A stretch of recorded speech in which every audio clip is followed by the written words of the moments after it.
강혜신의 오늘의 미국.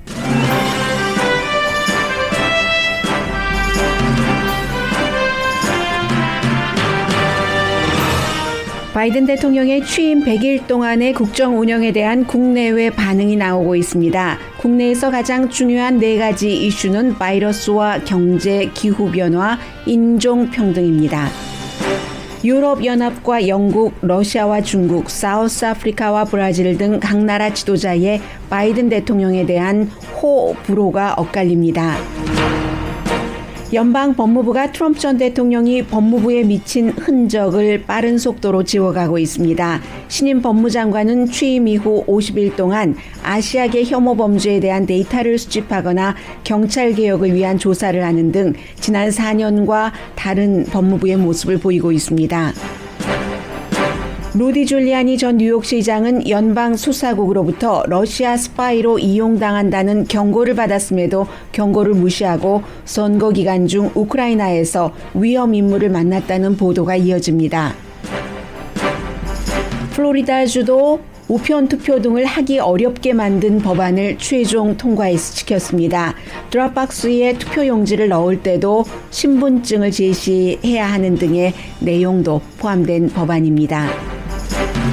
반도체 칩이 모자라 중고 차값이 오르는 것은 물론이고 애플사는 아이패드와 맥북 생산도 어렵다고 경고했습니다. 식품의약국이 멘톨 담배를 금지할 것이라고 밝혔습니다. 파룬궁과 연관이 있는 에포크타임즈의 가짜 뉴스가 위험 수위라고 영국 신문 가디언이 보도했습니다. 여러분 안녕하십니까? 오늘의 미국 강혜신입니다. 네, 지금 금요일입니다. 이제는 바이든 대통령 취임하고 나서 첫 번째 상원과 하원의 합동 연설도 끝났고 어제가 이제 취임한 지 100일이 되기 때문에 취임한 지 100일 정도 되면 이제 허니문 기간도 끝나갈 수 있고요. 그리고 이제 여러 가지 이 사람이 무엇을 포커스를 두고 있는가. 그런데 그 포커스를 두고 있는 점이 국민과 일치를 해. 그리고 그런 일들을 잘하고 있어 못하고 있어 하는 평가가 나오게 되죠. 그런데 금요일이기 때문에 저는 어제 이제 의회 연설을 하고 나서 그것을 홍보하기 위해서 조지아주로 갔죠. 오늘은 이제 펜실베니아를 가는데 조지아주로 갈 때 이제 대통령 전용기를 타야지 되죠. 잔디밭을 차박차박 걸어가다가 갑자기 바이든 대통령이 땅에 이렇게 앉아요. 몸을 숙이고 뭐 하는가 봤더니 나중에 그게 민들레인 줄 안 거죠. 노란색에서 민들레가 나중에 하얀색으로 되잖아요. 나풀나풀하면서 그 하얀색으로 돼버린 민들레를 하나를 싹 작게 아주 키가 작아요. 딱 따서 보통 이제 잡초라고도 여기죠. 우리 한인들이나 많은 사람들은 여러 가지 약초로도 활용하지만 보기에도 예뻐요. 사실은 민들레를 딱 한 송이를 작은 것을 꺾어서 질 바이든 여사에게 주는 거예요. 그랬더니 질 바이든 여사는 어머나 너무 예뻐요 이러지도 않고요. 쫙 보면 알잖아요. 하면은 늘 그렇게 해왔던 것이기 때문에 아주 당연하다는 듯이 왼손에 받아들고 비행기에 올라타는 그런 모습을 봤습니다. 보면서 다시 한번 계산을 해봤죠. 질 바이든과 조셉 바이든이 결혼을 하고 결혼 생활을 한 지 지금 얼마큼이 되는가? 44년이거든요. 그 44년 동안 이제 두 번째 결혼이니까 첫 번째 와이프가 숨져서 질 바이든도 이혼하고 결혼을 했고요. 젊었을 때 아주 어렸을 때 대학교 다닐 때 결혼을 했었죠. 그런데 44년 동안 첫 번째 와이프가 난 2명의 아들들을 키우면서 한 명의 아들은 지금까지도 대통령에게 아픔이고 고통이기도 하고 그 아이들을 키우고 막내 딸을 두 사람 사이에서 낳아서 키우면서 44년. 그런데 44년을 결혼 생활을 했는데 오토매티컬리 그 비행기를 타러 가면서 민들레 꽃이 보이니까 살짝 따서 아내의 손에 쥐어주고 싶은가? 이게 미국 사람들의 특이한 로맨틱한 몸에 밴 것인가? 아니면 한국 남자분들 가운데서도 그런 분들이 계실까? 그런 생각을 해봤습니다. 제가 금요일이라서 맨 끝에 말씀드리려고 하다가 이제는 많은 것들이 미국에서 안정이 돼가고 있기 때문에 우리도 일상으로 돌아가서 감성이나 감정이나 이런 것들도 조금은 누리면서 사치스럽게 그러면서 생활을 했으면 좋겠다 하는 마음으로 제가 금요일 아침에 말씀을 드렸고요. 그렇게 해서 비행기를 타고 조지아주에 갔는데 가서 본인의 경기부양책이나 여러 가지 패밀리 플랜을 홍보시키기 전에 지미 카러 전 대통령 부부부터 만났습니다. 미국에서 가장 나이가 많은 살아있는 대통령이 지미 카러 96살이고 로살린 카터 여사도 93살입니다. 지미 카러 전 대통령의 모습은 어제 사진에서 볼 수가 없었어요. 사진에 그 모습을 나타내기 싫은 어떤 상황이 있었겠죠.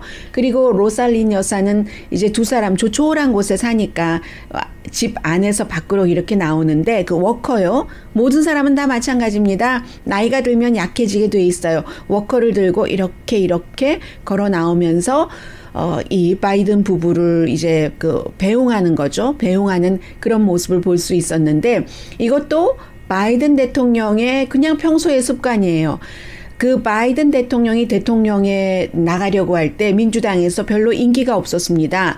그래서 사람들이 주저주저 하고 있는데 상원 의원 가운데서 제일 먼저 이 지미 카러 전 대통령을 후보였었을 때 공식 지지했었던 상원 의원이 이 바이든 당시 상원의원이었던 거예요. 그 사람은 그 당시에 지미 카러의 어떤 선거 캠페인 비디오를 보고 이 사람 정도면은 정말 괜찮겠다 해서 공식적으로 지지를 했다고 하니까 그때부터 그게 이제 76년도였으니까요. 몇십 년의 우정이에요. 정말 대단한 오래된 그런 그 우정이죠. 그래서 지미 카러 부부를 먼저 만나고 조지아에서 이제 여러 가지 뭐 선거가 아니라 이제 대통령으로서의 정책 캠페인을 했는데 100일이 어제 됐기 때문에 국내적으로는 코로나 바이러스, 또 기후변화, 경제, 또 인종불평등 이 네 가지의 이슈를 가장 중요하게 봅니다. 제가 지금 말씀드린 국내적인 이슈 그리고 이 뒤에는 바이든 대통령의 100일을 해외 다른 나라 지도자는 다른 나라 국가로서는 어떻게 보는가 이 두 가지를 나눠서 정리를 해드릴 텐데 전부 미국 매체가 아닌 영국 가디언, 영국 신문 또 세계에서 가장 좋다고 평가를 받는 가디언의 기준으로 가디언의 보도로 전해드리겠습니다.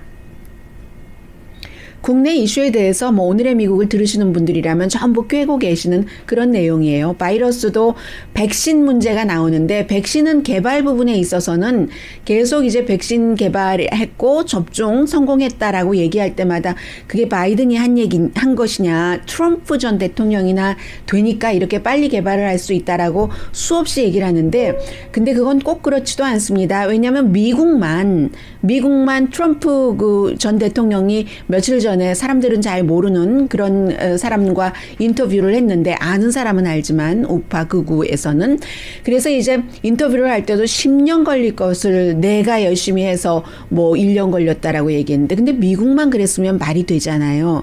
미국만 그런 게 아니라 영국도 러시아도 중국도 미국과 앞서거니 뒤서거니 하면서 비슷한 시기에 백신을 개발을 했기 때문에 이것은 모든 국가가 다 절차를 좀 줄인 거죠. 임상실험을 300번을 해야지 될 거 3번을 하고 끝냈다던가 뭐 이런 형태로요. 그래서 물론 트럼프 전 대통령이 초기에는 아무것도 아니다라고 얘기를 하고 또 본인은 정말 심각한 줄 알면서도 사람들에게 그것을 거짓말을 한 거잖아요. 밥 우드워드와의 인터뷰에서 시인을 했으니까 그런 점이 있었고 백신 개발했고 하지만 개발이 됐어도 여러 가지 그 정부에서부터 큰 정부에서부터 로컬까지 이게 시스템이 잘 돼야지 접종이 또 쉽게 좀 순조롭게 진행이 되죠. 그런 것은 뭐 또 잘한 건 잘한 거고 해서 기본적으로 지금은 이제 좀 잘했다 하는 것. 기후변화의 문제는 존 케리라는 전 국무장관을 기후변화 특사로 임명을 하고 지난주였던가요? 지지난주였던가요? 다 보셨습니다.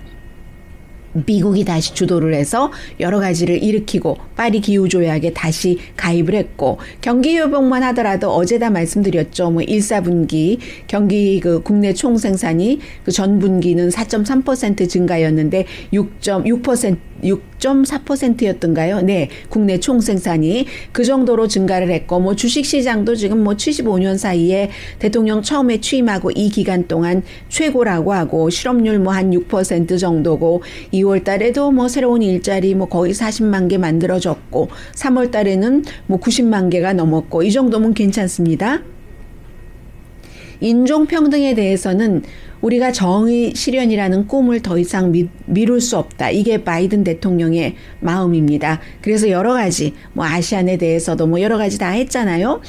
또 상징적으로 중요한 것은 실제적으로도 중요하지만 원주민을 내무장관으로 했다는 이런 부분도 있고요. 그리고 코로나 바이러스 그 경기 구제안 이런 데서도 흑인 그 농부들을 많이 돕는 안 같은 것들이 포함이 돼 있습니다. 그 밖에도 뭐 데릭 쇼빈 뭐 이런 것을 대통령이 한 것은 아니지만 대통령 취임 이후에 분위기가 그렇고 돼서 이제 경관이 그 사람들이 세 가지를 다 유죄 판결을 받아 흑인을 그 목졸라서 숨지게 한 전 경관이요. 이런 일들도 미국에서 일어났고 뭐 그렇습니다. 그래서 대체적으로 괜찮은 편이에요. 다만 이민에 있어서 그 의회 연설을 할 때도 드리머를 받아들여야지 된다. 이 팬데믹 기간에도 우리가 이민자들이 필수 업종에서 일했기 때문에 헬스케어도 3분의 1 이상이잖아요. 그리고 뭐 마켓 같은 데서 일하시는 분들도 그렇고 굉장히 이민으로 인한 그 아주 성공하는 나라다라고 얘기를 했지만 국경 문제는 말하지 않았습니다. 그 부분이 가장 지금 바이든 행정부로서는 취약하다고 볼 수 있고요. 세계는 바이든의 취임 100일을 어떻게 보는가? 유럽연합과 영국은 따로 떼야지 되죠. 이제 영국이 블랙시트에서 나와서 따로 되니까 유럽연합은 기본적으로는 이제 기후변화에 대해선 굉장히 안심을 했지만 무역이라든가 에너지라든가 국방이라든가 이런 부분에 대해서는 미국의 우선순위와 유럽연합의 우선순위가 좀 맞았으면 좋겠다 하는 그런 그 우려는 아직도 하고 있다는 겁니다.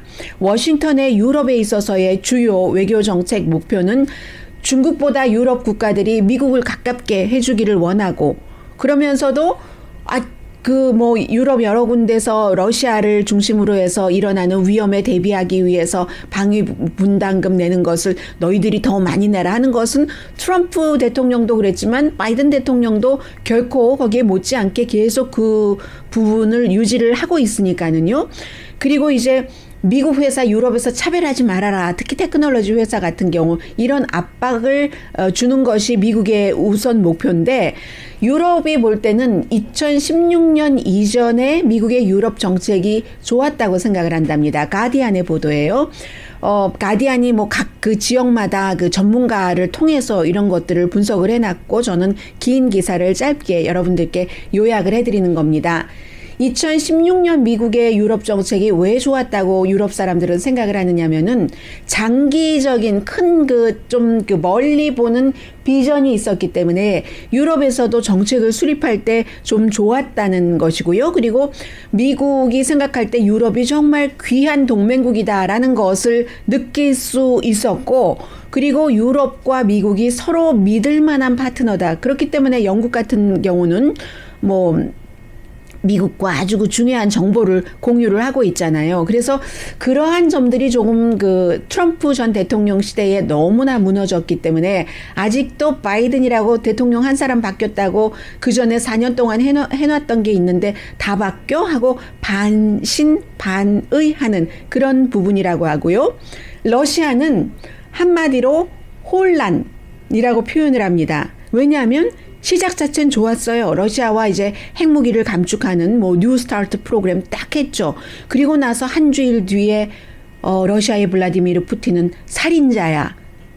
바이든 대통령이 그렇게 얘기를 했잖아요. 왜냐하면 푸틴의 정치적인 적을 무슨 독약을 그 차에 넣고 또 그걸 가두고 뭐 독일에 가서 치료받고 왔더니 뭐 지금 아주 힘들게 그 사람이 감옥에서 여러 가지 활동을 하고 있잖아요. 그러다가 또 2주일 뒤에 그래도 우리가 회담은 해야 돼. 뭐 아이시스 등 뭐 테러와의 전쟁도 있고 뭐 경제 여러 가지 그 문제도 있고 하면서 차나 한잔 하지 하는 형태로 회담하자고 하다가 또 경제 제재를 하잖아요. 러시아 니네 우크라이나 침공했지, 뭐 우리 미국 회사를 해킹했지 하면서 이렇게 당근과 채찍을 너무 빠른 속도로 정신없이 하니까 이거 어떻게 해야지 되지? 러시아 텔레비전을 보면 커멘테이터들이 완전히 혼돈한다는 것, 클레물린도 혼돈을 하고 있어서 바이든 대통령에게 어찌 접근을 해야지 될지 모른다는, 이것은 뭐 예를 들어 리처드 닉슨 전 대통령이나 트럼프 전 대통령 뭐 미친 정책이라고 얘기하잖아요. 그렇게 미친 사람, 미친 정책을 펼칠 만한 사람이 아닌 것 같은데도 정신없이 지금 러시아의 경우는 휘둘리고 있다 하는 느낌이랍니다. 이란이요? 바이든 대통령이 먼저 대화를 하자고 제의를 했죠. 그때 대화하자고 할 때는 오바마 시대에 만들었었던 핵협상 같은 것을 다시 하자 하면서 우리 뭐 핵만 얘기하는 게 아니라 이참에 뭐 오일 문제 같은 것도 뭐 지역의 여러 가지 정세 같은 것도 같이 하자 하기는 하는데, 그런데 이란이 볼 때는 미국은 미국 예외주의를 완전히 그 옷을 벗어버리지 않고 있다는 겁니다.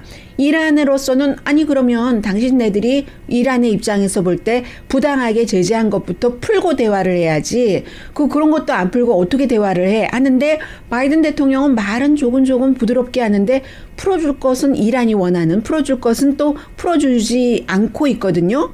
그런데도 이 동맹들이 함께 일을 해야지 되는 이런 여지를 남겨놨기 때문에 유럽이 중재를 해서 또 러시아도 중재를 해서 비엔나에서 얼마 전에 만나기는 했죠. 그래서 지금 이란과는 전보다는 좋아졌지만 그렇다고 모든 것이 다 좋아지고 하는 것도 아닙니다. 브라질의 그 자이르 볼소나로 대통령이 볼 때는 지금 골칫덩어리죠. 트럼프 전 대통령과 사이가 너무 좋았고, 세계에서 아마존 산림을 이 볼소나로 대통령이 그거 뭐 다 나무 베어도 돼 하니까 베어가고, 세계에선 그거 안 된다 할 때 트럼프 전 대통령도 기후변화는 무슨 기후변화 하면서 또 이 코로나 바이러스가 있었을 때는 볼소나로나 트럼프 전 대통령이나 전부 혹스야, 가짜야, 민주당이 만들어내는 거야, 이렇게 얘기를 했었잖아요. 그러니까 지금 이 볼소나로 대통령이 볼 때는 아주 껄끄러운 거죠. 트럼프 전 대통령이 재선되기를 엄청 바랬죠. 볼소나로 대통령은 어느 정도냐면요, 며칠 전에, 저는 미국 뉴스가 아니기 때문에 미국의 미국, 크게 보면 아메리칸 뉴스 맞지만 전해드리지도 않았는데, 전 국민이 뭐 다 총을 가져야지 된다 뭐 이런 말을 하고 그런 캠페인을 하고, 브라질 총 갖고 있는 나라, 그런 나라 아니잖아요. 그런 사람이에요. 본인의 정치적인 목적을 위해서 아들들도 다 정치를 하고. 그런데 그런 사람일수록 원래 그 철학이라기보다는 정치적인 이속으로 그 정치를 하기 때문에 빨리 꼬리를 내립니다. 바이든 대통령에게 편지도 보내고요. 기후변화 정상회담 하기 전에 브라질도, 이 아마존이 있는 브라질도 기후변화 정상회담에 참여를 하고. 왜 그러느냐? 미국으로 볼 때는 넘버 2가 아니지만 브라질로 볼 때는요, 미국이 무역 파트너 넘버 2입니다. 미국에게 잘못 보이면 본인이 흔들리는 거예요. 여러 가지 면에 있어서 그런 부분이 있고요. 그러면 미국에서는 내년에 이제 브라질 선거가 있잖아요. 볼소나로 현 대통령보다는 덜 극단주의적인 사람이 대통령이 되기를 원하고 있죠. 중국, 트럼프 시대의 양국 관계를 그 당시에는 원천적으로 우리가 다시 재평가를 해야지 되겠다 하면서 재평가를 시작을 했죠. 중국 엘리트들이 생각을 할 때는. 그런데 바이든 대통령이 들어왔다고 해서 뭐 경제 제재라든가 뭐 여러 가지 관세라든가 이런 것을 다 원 위치로 돌려주지 않았잖아요. 중국으로서는 그러니까 썩 뭐 좋지 않은 것도 아니고 썩 좋은 것도 아니고, 뭐 트럼프 전 대통령 때처럼 완전히 대치인 것도 아니고, 그렇다고 아닌 것도 아니고 아주 애매모호한 거예요. 중국이나 러시아는 혼돈될 수밖에 없는 상황인 거죠. 그런데 중국은 2008년도에 미국의 리만 브라더스 무너지면서, 미국이 무너지니까 다 도미노로 유럽이니 어디니 무너졌는데, 그때 세계 경제를 살릴 때 중국이 했었던 역할이 있죠. 중국부터 빨리 회복하고 몸추스리고 이렇게 저렇게 해서, 그래서 우리가 뭐 미국을 대적해 볼 수도 있겠어 하다가 코로나 바이러스도 마찬가지로 중국에서 발생을 했지만 중국은 미국보다 훨씬 빨리 경기 회복을 했기 때문에 미국은 누가 대통령이 되든지 더 이상 중국보다 우위에 있지 않다는 것을 중국 정부로서는 지금 중국 국민들에게 많이 세뇌시키고 인식시키고 있는 그 상황입니다. 그렇기 때문에 아카데미 시상식 같은 것도 아주 우습게 보고 있고요. 뭐 이런 나라가 지금 중국입니다. 입장이. 또 사우디아라비아. 트럼프 전 대통령 시대 때는 친구면서 파트너였죠. 제일 먼저 방문한 국가가 사우디아라비아였으니까. 그로 인해서 트럼프 전 대통령의 사위도 경제적으로 이득을 봤을 거예요. 트럼프 전 대통령은 계속 사우디아라비아에서 사업을 하고 싶어 했고, 그런데 바이든 대통령이 들어와서 어쩌면 가장 확실하게 어려워진 나라가 사우디아라비아라고도 볼 수 있습니다. 모하메드 빈 살만 그 왕자가 자말 카쇼기라는 사우디아라비아 국적이지만 미국 영주권도 갖고 있는 워싱턴 포스트의 칼럼니스트를 살해한 사람이라고 확실하게 지목을 했고, 왜냐하면 그 전에 미국의 모든 정보국에서 결론을 그렇게 내렸는데도 이 트럼프 전 대통령이 아니야 오냐 하고 보호를 해줬는데, 바이든 대통령은 그것부터 얘기를 하고, 그리고 아니 내가 왜 왕자를 상대하지? 그 아버지 킹 살만이 있잖아요. 격이 안 맞아 라고 얘기를 했기 때문에 사우디아라비아로서는 굉장히 껄끄럽고, 그리고 이란을 대하는 태도도 사우디가 이스라엘에 뭐 하고 싶은 일들이 있기 때문에 이것도 굉장히 껄끄럽습니다. 영국은 트럼프 시대에 미국의 그 가디언이 지적을 하기를 미국의 외교 정책은 두 가지였다고 얘기를 합니다. 두 가지였는데 혼란스럽다는 게 분명히 한 가지고, 그리고 두 번째는 가치가 있고 없음을 따지는 게 아니라 트럼프 전 대통령이 그 나라와 어떤 개인적으로, 그 나라 지도자와 어떤 개인적으로 연관이 있는가, 그런 것이 기준이었다는 거예요. 그래서 영국도 트럼프 시대에는 미국과 외교를 하는데 두 가지 기준으로 했답니다. 첫 번째는 공식적으로는 미국이니까 충분히 대우를 해주는데, 뒤로는 아유 저것 좀 봐, 저것 좀, 이런 식으로 했었는데, 바이든 시대에 일단 그 안도의 숨을 쉬고 기회가 될 수도 있다라고 생각을 하니까, 왜냐하면 바이든은 동맹을 굉장히 중요하게 생각하고 있는 대통령이기 때문에요. 트럼프 전 대통령 시절에는 이란과 잘해보자 하는 그런 영국의 조언을 따르지 않았고, 기후변화, 뭐 중국 전략, 뭐 코로나, 뭐 이런 데에 있어서 영국이 중간에서 중재 역할을 할 수도 있고 삼파 역할을 할 수도 있는데, 그런 것을 잘하지 못했는데, 바이든 시대에는 하면서 그런 역할을 한다는 것은 그 지역에서 힘을 키운다는 거잖아요. 그래서 조금 이제 긍정적으로 보고 있고요. 그렇다고 긴장이 없는 건 아니죠. 무역 협상 남아있죠. 또 아프가니스탄에서 미군이 확 철군해버린 것은 영국으로서는, 영국은 거기서 러시아도 이렇게 견제해야 되고 협조도 해야지 되고 하는 지형상으로, 그렇기 때문에 꼭 좋은 것만은 아니라는 거죠. 그리고 이제 사우스 아프리카가 또 그 바이든 대통령의 어떠한 면모를 보여주는데, 그 바이든 그 대통령이 1986년도에 사우스 아프리카를 방문했었을 때 잠깐 공항에 갇혀 있었던 적이 있습니다. 뭐 이걸 체포라고도 얘기를 하기도 하고 구금이라고 하기도 하는데, 그 당시에 사우스 아프리카가 백인과 흑인을 인종을 분리하는 정책을 너무나 확실히 했기 때문에, 넬슨 만델라 감옥에 갇혀 있고 막 이런 시대예요. 그래서 공항에 딱 내렸는데 같이 이제 뭐 마중 나온 사람도 있고 함께 일해야 되는 사람도 있고 하는데, 공항에서부터 사우스 아프리카 정부가 이 바이든 당시에 이제 상원 의원에게 백인들만 통과하는 문으로 가라는 거예요. 미국에 예전에 있었던 그런 식으로 백인들만 통과하는 문으로 가라고 하고, 같이 있는 흑인들은 다른 문으로 가야 된다는 거예요. 그래서 바이든 그 당시에 상원의원이 이게 말이 된, 나는 그렇게 안 하지. 다 같이 나와 함께 이쪽 문으로 가거나 아니면 나도 저쪽 문으로, 그 흑인들이 가는 문으로 가겠다, 이렇게 얘기를 했었던 거예요. 사람들은 많이 기억하지 못하지만 당시에 그런 일이 있었기 때문에 참 이런 부분으로 사우스 아프리카는 그 바이든 대통령이 들어와서 인종차별에 대해서 여러 가지 하는 것에 대해서 굉장히 희망을 보겠죠. 자, 이런 점 정도가 지금 바이든 대통령이 들어와서 100일 동안 한 일을 세계가 보고 있고 하는 점입니다. 저는 가장 인상적이었던 것 가운데 하나가 그제 그 의회 연설을 했었을 때요. 백인 남자는, 그것도 나이가 많이 들었는데, 나이가 많이 들었다는 것은 나이가 많이 들고도 굉장히 트렌디한 것까지 캐치업할 수 있는 능력이 있는 사람이 있지만, 나이가 많이 든 백인 남자는 같은 장소에서 같은 시간대에 백인 우월주의가 있다, 미국에. 이걸 잡아야지만 된다. 시대착오적이다라고 얘기를 하는데 그보다 몇십 년 아래인 40대의 흑인 남자는 같은 정치인인데 똑같은 시간대에 미국의 인종차별이 어디 있어? 라고 흑인으로서 나처럼 봐. 이렇게 되면 연방 상원의원이 될 수 있어. 이렇게 말했던 부분이 가장 저는 인상적입니다. 조 바이든의 의회 연설에 대해서 대응 연설을 한 공화당의 유일한 흑인 연방 상원의원 팀 스캇, 사우스캐롤라이나주가 지역구인 상원의원. 저는 그게 100일 동안의 그것 가운데서 가장 인상적이었습니다. 이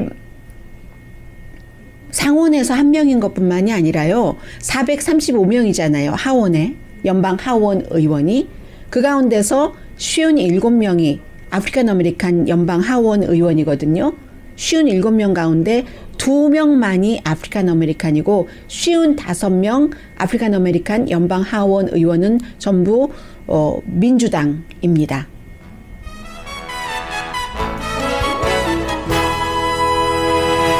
잠시 뒤에 연방 법무부도 달라지고 있고요. 비슷한 뉴스들 전해드립니다. 관련 뉴스들. 라디오 서울 방송 오늘의 미국 듣고 계십니다. 네, 미국의 그 연방 법무부는 참 중요하죠. 또 요즘처럼 이렇게 에이시안에 관한 혐오 범죄 같은 것이 많이 발생할 때는. 그래서 메리 갈란드 연방 법무장관도 첫 번째 50일이 됐습니다. 그래서 지난 4년 동안 그 이분의 목표는 정치화된 연방 법무부를 좀 독립적으로 만드는 것. 전에 검사로 일을 했고 그리고 연방 판사로 일할 때도 굉장히 법에 헌신한 사람, 이런 평가를 민주당이나 공화당 양측에서 다 받고 있는 법무장관입니다. 그런데 이제 그 직전에 연방 법무장관 윌리엄 바 법무장관이 어떤 연방 법무부를 그 정치화하는 센터로 만들었었기 때문에 가장 많은 것이 있지만 두 가지를 말씀드리자면, 하나는 특별검사의 러시아 보고서를 특별검사가 생각했었던 것과는 전혀 반대 방향으로 해석을 해서 러시아 스캔들을 그렇게 했다. 그리고 두 번째는 이제 그 블랙 라이브스 매터 시위를 워싱턴에서 사람들이 평화롭게 하고 있을 때 대통령이 나 저 교회에 가서 성경책 들고 사진 찍어야지 되겠어 하니까 평화롭게 시위하고 있는 사람들에게 최루가스를 뿌려서 길을 이제 그 사람들을 해산시키고 대통령이 가는 길을 만든 오더를 내렸다던가, 이런 형태로 했기 때문에 연방 법무부가 트럼프 전 대통령의 개인 변호사 사무실과 마찬가지다라는 비난을 많이 받았습니다. 그래서 이제 물론 연방 법무부도 법무장관도 대통령이 뽑기 때문에 대통령의 탑 아젠다가 연방 법무부의 탑 아젠다가 될 경우가 많이 있습니다. 그런데 무엇보다도 이제 정부에 대한 신뢰, 법무부에 대한 신뢰 회복, 인종차별, 경찰개혁, 총기폭력, 여기에 이제 포커스를 둬서 연방 법무부가 해야지 되는 일과 할 수 있는 일을 하는 것이 메리 갈란드 연방 법무장관의 생각입니다. 진보는 걱정을 하죠. 하도 사람이 보드라운 그런 그 부분이 있기 때문에 지금 줄리안이라든가 이런 사람들 체포영장 나오고 그 뒤 길이 어떻게 갈지 모르잖아요. 해서 트럼프 전 대통령과 측근의 기소를 거부하지 않을까, 이런 생각들을 진보 쪽에서는 하고도 있습니다. 그런데 원래 이제 그 연방 수사국의 수사를 줄리아니가 받기 시작하고 맨하탄 지방 검찰청이 수사를 하고 하는데, 참 그것도 아이러니죠. 줄리아니가 처음으로 일했던 곳이 그곳이고 그곳에 헤드를 했었는데 바로 그곳에서 지금 수사를 받잖아요. 원래 맨하탄의 그 검사실은 굉장히 독립적이고 파워풀합니다. 시사만평에 가장 많이 등장하는 법조계의 어떤 그 상징이기도 한데, 그런데도 독립적으로 맘대로 해요. 근데 지난번에 그 빌바 시대에는 그 트럼프 전 대통령과 연방 법무부의 오더를 많이 받아서 줄리안이 영장 발부를 안 해주고 그 번번이 거부되고 이런 일에 협조를 하고 했었거든요. 그래서 이제 그런 부분들, 그리고 어제 말씀드린 3명의 남자가 전 경관이었던 사람과 아들과 또 다른 남자가 좌깅하던 흑인 젊은 사람을 총으로 쏴서 숨지게 했을 때 연방 법무부에서 이것을 혐오 혐오 범죄로 기소를 했다던가. 그리고 또 하나는 1월 6일 의사당 침입 사건을 굉장히 지금 가장 중요하게 또 다른 법무부의 신뢰 회복과 함께 이것은 아니다라고 법무장관은 생각을 한답니다. 이 사람이 어떤 일을 맡았었냐면요. 여러분들 1995년도에 오클라호마 정부 청사 폭발 사건, 그때는 그 같은 테러가 처음 있는 테러였었어요. 그래서 이제 그 사건을 맡았던 검사거든요. 현재 연방 법무장관이. 그러니 오클라호마 연방 정부 청사도 그랬는데 의사당? 이건 테러로 보는 거죠. 지금의 현재의 법무장관은. 그리고 이제 미니아폴리스라든가 켄터키 루이블 경찰국도 조지 플로이드라든가 다른 그 아프리칸 아메리칸을 경관에 의해서 숨지게 한 이것이 그 경찰국에서 늘 그런 일이 있기 때문에 경관들이 정말 그 넘된 게 아닌가, 그런 일에 대해서 숨 좀 못 쉬다가도 뭐 이런 식으로 그런 것에 대해서 조사를 지금 수사죠 하기 시작하고 있고, 그리고 아프리칸 아메리칸 혐오 범죄 데이터도 지금 구축을 해나가고 있습니다. 또 이런 것도 연방 법무부에서 해요. 트럼프 전 대통령 시대에 뭐 로스앤젤레스라든가 샌프란시스코, 뉴욕처럼 생츄어리 시리, 도시는 다 도시 나름대로의 사연이 있습니다. 로스앤젤레스 같은 곳에 서류 미비자 없으면 도시가 하루도 돌아갈 수가 없어요. 그러니까 다 그 사람들을 좀 세금도 내고 일하고 보호하고 하는데, 그런 곳에는 트럼프 전 대통령이 연방기금 주지 못하게 했어요. 그 부분과 연관해서 그런 것들을 이제 풀어헤치는 작업도 연방법무부에서 하고요. 총기 규제에 대한 대통령의 행정명령도 지금 집행하고 있고, 아무튼 가장 중요한 것은 정치화해서 딱 그 사슬을 끊는 건데, 이것은 보여줄 수 있는 게 있죠. 현 대통령의 아들 헌터 바이든, 우크라이나와 그 연관 문제를 이 재정 관계를 조사를 하고 있으니까 어떻게 결론을 내리는가, 그 결론이 과연 깨끗했는가. 그리고 존 드럼이라는 그 비으바가 임명한 전 법무장관이 임명한 특별검사를 해고하지 않았잖아요. 해고할 수 있거든요, 대통령이. 법무장관도 해고할 수 있는데 해고하지 않았습니다. 이 사람도 계속 조사를 하고 있고, 헌터 바이든은 분명히 뭐 경험이 없고 우크라이나 말도 모르고 하는데 한 달에 $50,000 정도 받는 그런 컨설팅을 했다는 것은, 아버지의 후광 내지는 그늘이 있었다는 것은 거의 모든 사람이 인정을 합니다. 본인도 인정을 합니다. 내가 그러지 말았어야지 된다 하는데, 그 전에도 이 사람이 뭐 존 케리 전 국무장관의 지금 기후변화 특별대사요, 아들과 학교를 좋은 학교 나오고 공부를 잘하고 했으니까는요, 컨설팅 회사하고 컨설팅을 많이 했었어요. 그런데 조사 자체에서는 공화당이 주도하는 연방 상원에서 그 바이든 헌터를 조사를 했어요. 그런데 법적으로는 위반이 없다는 겁니다. 그 전에 오바마 시대에 국무부에서도 조사를 했었고요. 물론 윤리 도의적으로는 아버지의 후광을 입었다 이건 있는데, 미국에서도요 그런 아들들은 다 후광 또 입거든요. 그러니까 이걸 법적으로 어떻게 증명을 하고 어떻게 처리할 것인가, 이게 연방 법무부의 지금 굉장히 중요한 문제고요. 루디 줄리아니는 2019년도에 연방 수사국에서 당신 러시아의 스파이로 활용당할 수 있어 하는 경고를 받았답니다. 그런데도 그 경고를 무시하고 우크라이나에 가서 뭐 안드리 드카크라는 정치인 같은 사람 만나서 막 정보를 가져오는 거예요. 헌터 바이든에 대해서.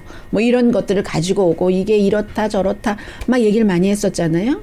그런데 그게 이 사람 자체가 나중에는 미국에서 제재받은 인물이거든요. 왜 제재를 받았냐? 그 사람은 러시아 끈앞풀이다. 원래 러시아가 있고 우크라이나가 있고 할 때 우크라이나에서 정직한 정치인이 있고 정직하지 않은 정치인이 있고, 또 정직하지 않은 정치인 가운데서 러시아라는 큰 힘을 갖고 내가 돈과 권력을 잡아보겠다는 사람이 있잖아요. 이 사람이 그런 사람이라는 겁니다. 그래서 러시아가 살살 흘리면 살살 흘린 것을 가지고 또 미국 쪽에 살살 흘려서 러시아의 이익대로 가도록 하는, 이런 것을 수없이 경고했는데도 그것을 그렇게 가지고 와서 막 가짜를 뿌리고, 루디 줄리아니가 지금 그런 것에 대해서 조사를 받는 거예요. 특히 우크라이나에서 루디 줄리아니가 대통령의 친구다, 대통령의 변호사다 하고 이거 해줘 저거 해줘 하면은, 그 사람은 직업적인 외교관이었기 때문에 이름도 잊었네요. 마리 요바노비치라는 여성 외교관, 한 30년 이상 외교관을 했잖아요. 그런데 안 해준다고 또 루디가 대통령에게 저 사람 해고시켜요. 진짜 해고했잖아요. 해고하려고 하다가 어쨌든 다른 곳으로 그 자리에서 내려왔고 해고된 것이고 그래서 다른 곳으로 갔는데 그런 일들 과정을 지금 수사를 하는 겁니다. 지금 맨하탄에서 하고 있고요. 그래서 이제 이런 일들이 있고 그리고 다른 뉴스는 잠시 뒤에 전해드려야지 되겠네요.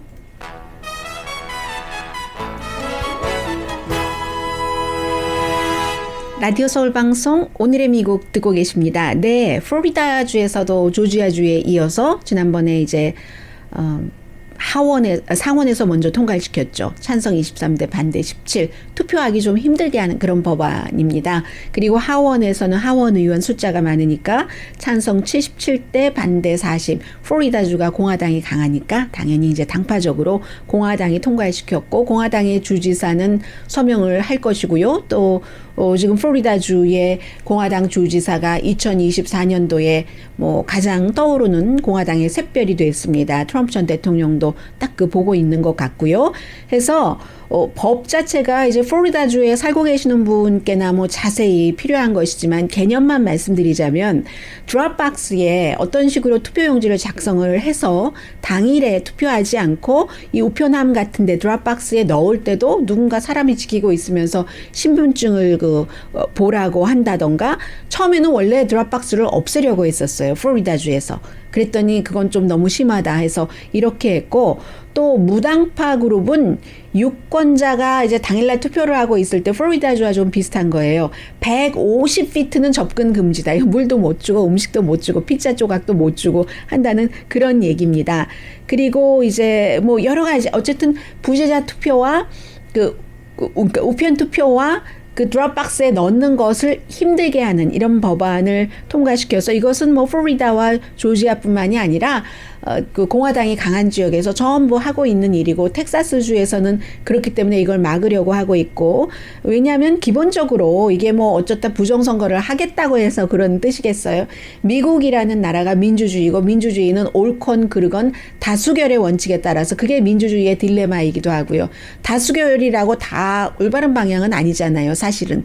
그러나 민주주의가 원칙 자체가 다수결이기 때문에 그래서 다수결이 돼야지 될 때는 가장 먼저 있어야지 되는 조건이 많은 사람의 표본 조사가 필요한 거잖아요. 그래서 투표를 굉장히 중요하게 생각을 하는 이유에도 속하는데 그걸 어떻게 하든지 투표 숫자를 줄여보겠다. 왜요? 공화당은 원래 투표를 잘합니다. 민주당은 투표를 잘 못해요. 왜냐하면 여러 가지 조건이 맞지 않고 이민자도 있고 또 먹고 살 만한 사람들이 투표를 잘하는데 먹고 살 만한 사람들이 공화당에 더 많이 있는 그런 이유도 있고 해서 전국적인 추세고요.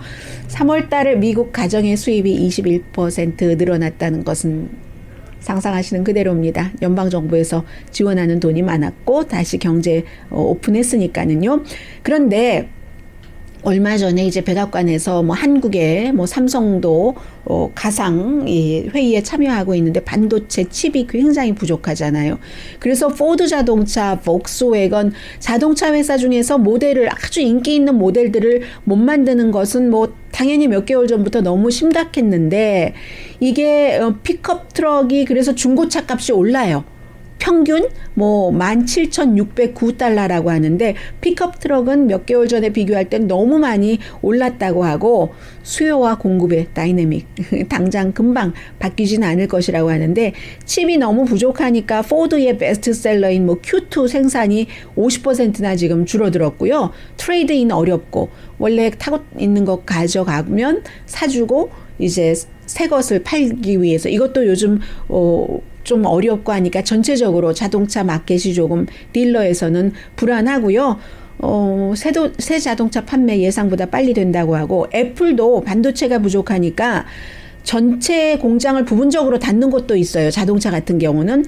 그런데 팬데믹 기간에 애플의 경우는 뭐 아이패드라든가 아니면 맥북이라든가 이런 것의 수요가 너무 많이 늘어났는데 도저히 하지를 못해요. 그래서 바이든 행정부의 그 정책이 나오는 겁니다. 예를 들어서 반도체 칩 같은 것이 대만이 굉장히 강하거든요. 대만이라든가 한국의 삼성이라든가 이런 몇몇 곳에서 꽉 쥐고 있으니까 그러니까 미국에서 이거 우리도 이 분야의 생산을 굉장히 투자를 많이 하고 외국 것을 받아 쓰는 것이 아니라 외국 투자하게 하지 말고 우리가 하자 하면서 그때까지는 삼성도 우리 많이 주세요. 대만도 우리 많이 주세요. 이렇게 지금 하고 있는 거죠. 그리고 회사들로 볼 때는 모든 일들은 자동차 회사나 애플이나 다 똑같이 생각합니다. 지금 팀 쿡도 그런 얘기를 했는데 결국은 문제는 해결된다. 수요가 줄어들거나 아니면 공급이 맞아져서 줄어들긴 하는데 그때까지 누가 잘 버티냐. 그냥 무조건 버티는 게 아니라 전략적으로 버티는 거죠. 어떤 때는 생산할 수 있어도 조금 놔두고 생산하고 뭐 이런 여러 가지 밀고 당기기를 잘 하면은 어차피 해결책은 생긴다 하는 얘기들도 하고 있고요.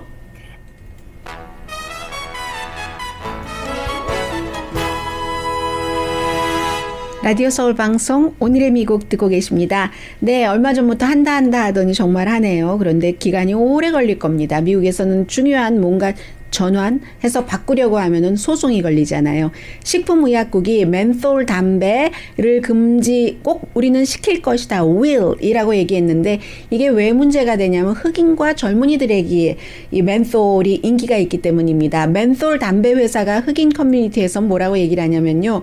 흑인 커뮤니티에 굉장히 많은 홍보를 했다. 실제로 무슨 홍보하는 것을 보면은 그렇긴 하거든요. 그래서 멘솔 담배를 피우는 사람들이 흑인들은 85% 멘솔 담배를 피우고 백인들은 30%밖에 안 피운다는 거예요. 그렇기 때문에 멘솔이 중독성이 강하다고 하잖아요.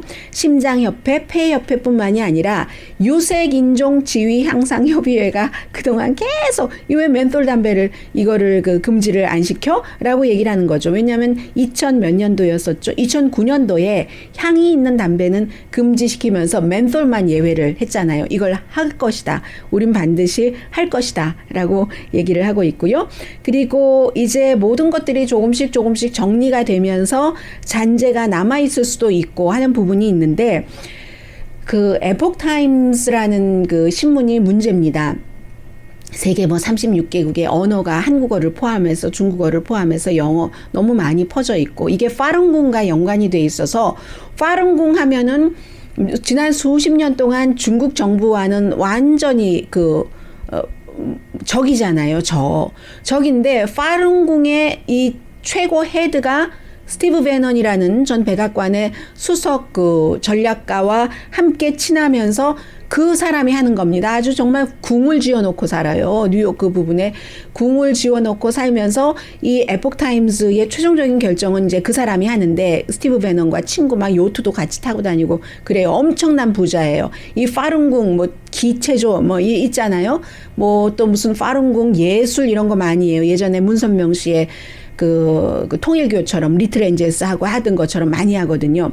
에포크 타임스를 중국을 반대하는 것으로 사용을 하면서 뿐만이 아니라 민주당에 대해서 거짓 뉴스, 특히 바이든 이런 사람에 대해서 거짓 뉴스를 너무너무 많이 뿌려오고 있기 때문에 음모론으로 성공을 했는데 텔레비전도 만들었어요. 하기 때문에 유튜브는 아예 어카운트를 없애기도 하고 또 돈은 어디서 나는지 비영리 재단으로 등록을 하고는 파룬궁과 연관이 돼 있으니까 그렇게 하고는 페이스북에 광고를 $1,100만 이렇게 하고 자신들이 안 하는 것처럼 숨기고 하면서 큐아난과 관련된 음모론을 너무 많이 퍼뜨리기 때문에 그리고 이 코로나 바이러스 자체도 중국의 음모다, 생화학 어떤 전쟁이다라고 얘기를 했기 때문에 이렇게 가서는 안 된다는 기사가 지금 유럽 쪽에서는 많이 나오고 있습니다. 네, 이제는 봄이기도 하지만 야외 라이브 콘서트가 시작되잖아요. 그만큼 희망적입니다. 강혜신이었습니다.